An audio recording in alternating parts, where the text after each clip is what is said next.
Isabel, congratulations, Thank you. sweetheart. Absolutely fabulous. Look, you made a history today because from zero, being a hero, past the driving test first attempt, it's absolutely outstanding performance. So, you had only 3 minors today, and we started from really zero. You're a professional who is dealing at a PhD level with making a better decisions. Yeah. And so basically, I had to really reach your expectation. But it seems you proved it, so we managed it.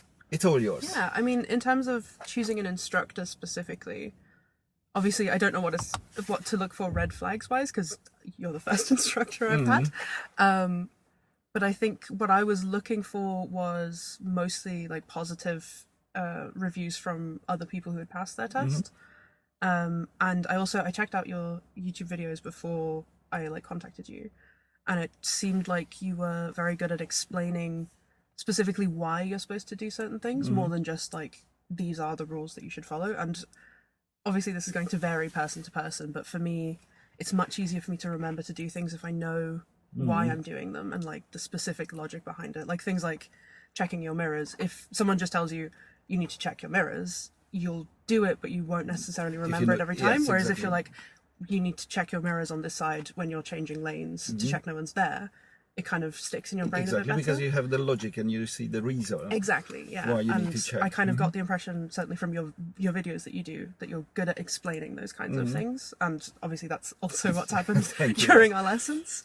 And I think that's really what made the difference for me anyway. Fabulous. I do remember the very first time when we met, you were a little bit shy and a little bit nervous because you said, I know I'm a little bit late, not teenager, but look, you had different priorities and now you're a more mature person. When we done mock test, the first mock test, you were a little bit shuttered, which is totally normal because it's a very different approach.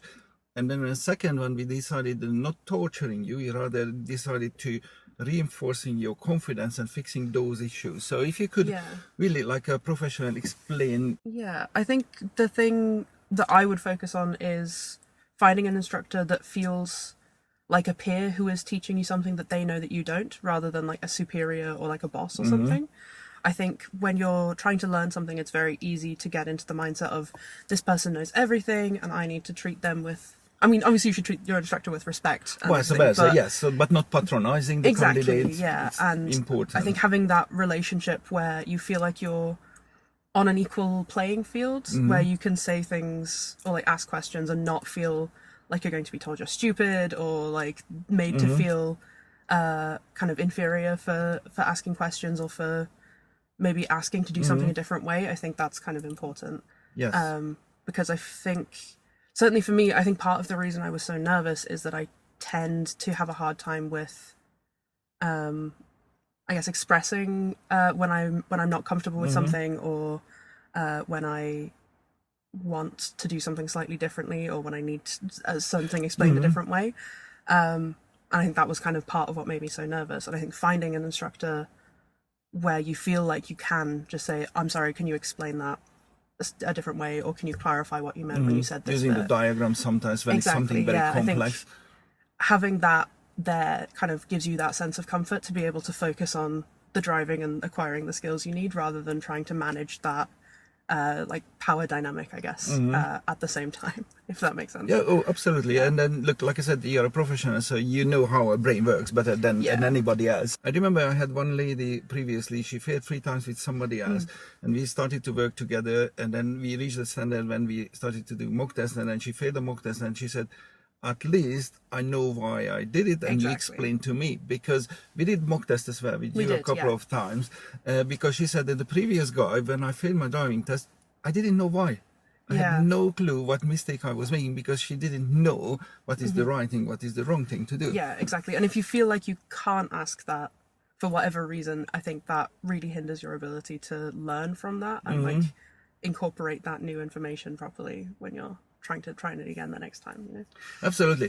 First mock test, I thought I had done okay, and then you were like, by the way, you didn't check the mirrors at all. And I was like, oh my god, because I had just obviously I was too focused on what was right in front of me. Yes, of course, yes. And had forgotten entirely about checking the mirrors and what was behind me. But we kind of sat and we were like, okay, and this is why you need to check this mirror, and this is when, and all of these things. And that was kind of helped me remember to do that the next time. Yes, exactly. So then the next time we put the papers together and we could see the difference. Exactly. And then you were absolutely fabulous at the last one. How was the driving test today? It went really well, I think. Yeah. 3 minors, guys. 3 that's minors. Fabulous. First that time. One of them, I was so upset when I did it. Oh, yes. I knew was when I pulling was my doing hair it that I out was because wrong. I was sitting behind you.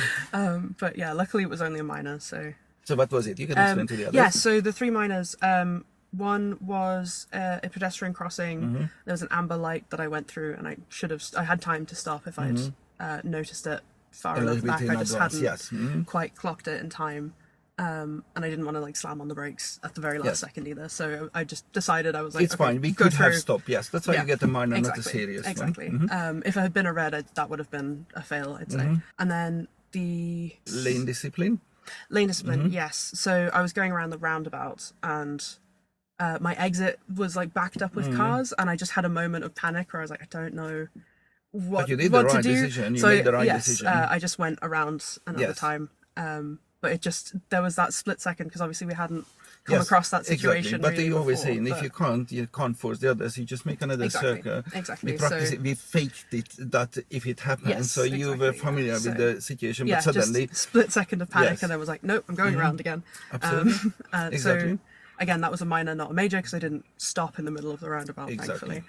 And then and the other one was forget the third one parking was when the you need parking, to yes. adjust in the reverse parking Yes, so because it wasn't in I one didn't go. quite get the angle right going into the parking, and I was like, I don't think I need to adjust this. I think it probably technically was mostly fine, but I was just like, I need to It's just better straighten to it up. adjust it. Yes. Better off to adjust it and fix it rather than just going with doing a half good job. So yeah, I just kind of went forwards and back in again. But yeah, I would say if you're feeling kind of nervous about starting to drive, I think looking for an instructor that you feel would be able to kind of recognize that you're nervous and like coach you through that, and also just giving it a go. So for my first lesson, I just booked the one lesson, And I said to and you then I as was like, well, I'll book the rest yes, later. when you're happy, go home. Exactly, yeah. So don't make a decision. Don't pay in advance. Yeah, I'd say 10, 20 lessons. you don't have to commit to it Yes. all up front. Try many, just many try different it, give it a go, instructors. and it'll probably be a lot easier than you think it will be. If Certainly, you find the yeah. right person. Why I say it is because I know a Yes, lot of no, guys, absolutely. they drugging themselves for a long period of time, Yeah. and they're starting to blaming themselves. They're Oh, no, stupid. They yeah. can't learn it. So if you're not happy, just go somewhere else. Try different instructor. Shop around. Exactly, yeah. Yeah, I think if for whatever reason the instructor you're with is making it harder for you and making you more anxious, I would say Move on. look into swapping to a different instructor, because it's just not worth Exactly. dragging yourself through all these lessons and like fighting with yourself to get into the car every time. Because I think by like lesson 2 or 3 I was excited to go out driving. And I think that's kind of the sign that you found a good fit in terms of instructor. You're happy. Young lady, congratulations one more you. time. I'm going to miss you because we I will, became very yeah. good friends. And all of you, we wish you best of luck on your driving test. And goodbye. Thank you.